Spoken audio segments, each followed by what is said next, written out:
Coming up on First at 4, multiple students were taken to the hospital after officials say a school bus and coal truck crashed in Letcher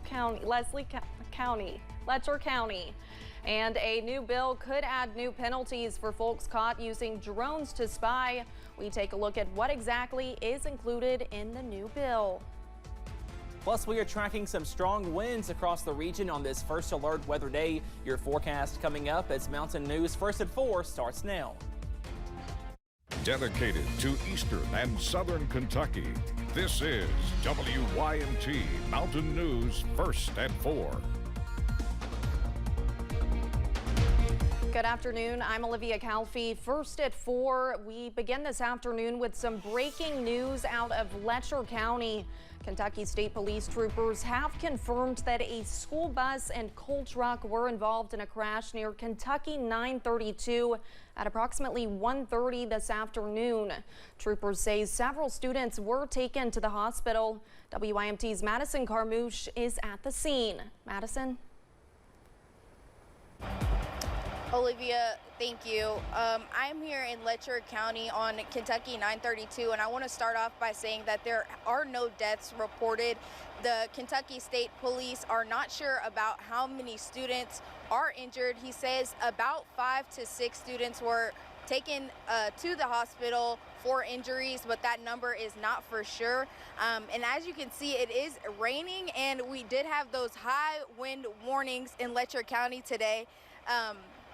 That is a possible factor in this accident that happened. It's actually right behind me. You can see that the wrecker is here now clearing out the coal truck that hit the school bus, and the school bus actually went over this way into this creek that is to my left. We don't know what school these students were coming from, but if you think about the area that we're in, Kentucky State Police think that the school is Arley Boggs, and that school does serve students kindergarten through 8th grade. And as far as a traffic update so far, this road will be closed for at least another hour and a half as they try to clear out this coal truck first, because that has to be out of the way before they can get the school bus out of this creek. The coal truck and the school bus are assumed to have kind of sideswiped one another trying to pass through this road. It is very narrow and very slick due to this high winds and also this rain that is coming down out here. All of the students that did have injuries were transported by EMS to ARH Whitesburg here in Letcher County, and the rest of the students that did not have injuries were released to their parents here at the site of the accident. But I just would like to report again that there are no deaths in this accident between a coal truck and a school bus from Letcher County schools. The Kentucky State Police are thinking about 5 to 6 injuries, but for now, live in Letcher County, I'll send it back to you all. All right, thank you, Madison, and thank you for your work out there today. We will have more coming up on this tonight at 6.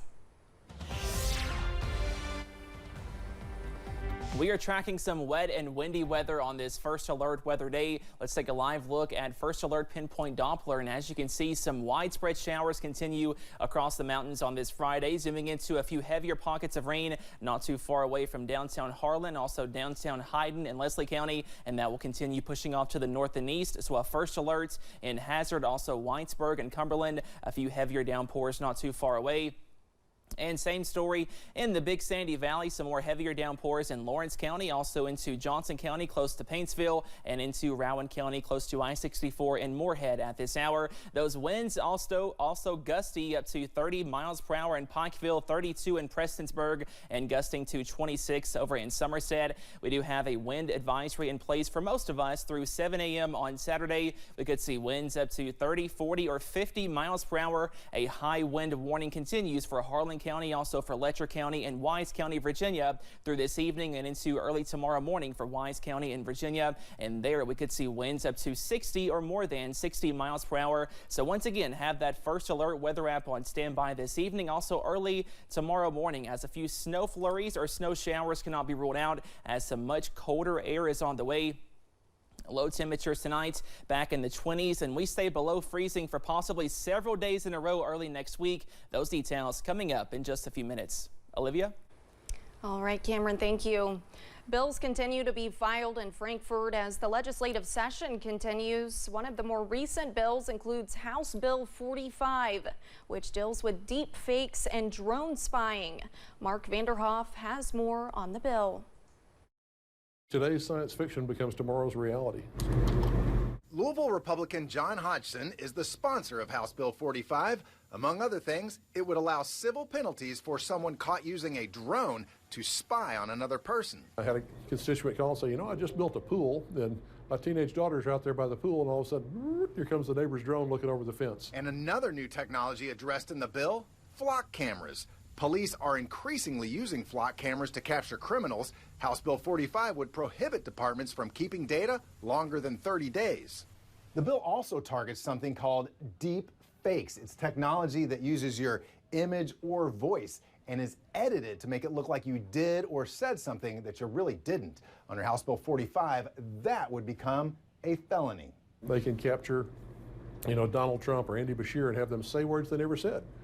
And you put that out 3 days before an election to 1 million voters, and that's unrecoverable. Also covered, microchip implants. Some companies give them to employees for access, while some are used in lieu of bank cards. If you want to do it, great, but we want to make sure that employers in Kentucky can't coerce their employees or incentivize that. You know, just give them the plain old plastic ID media. And those air tags, it would be a crime to place one in somebody's belongings and track them without their knowledge. Now it's just the size of a nickel. We're already at that brink that people might be stalked legally without any recourse. Louisville Democrat Daniel Grossberg is co-sponsoring the bill and predicts bipartisan support. Both of us take these emerging technologies as a serious threat in the immediate future because for many of them there is no regulation, and if we wait until crisis time, it might be too late to do something about it. With technology moving so fast, Hodgson thinks lawmakers will need to revisit the subject regularly. Mark Vanderhoff, WLKY News. Today is legislators' last day before a 3-day weekend. The session is expected to resume on Tuesday. Coming up on First at 4, the U.S. and U.K. carry out airstrikes in Yemen following attacks on commercial ships. We have the details from the White House. Plus, we are tracking some much colder air by tonight, timing out that busy forecast after this break.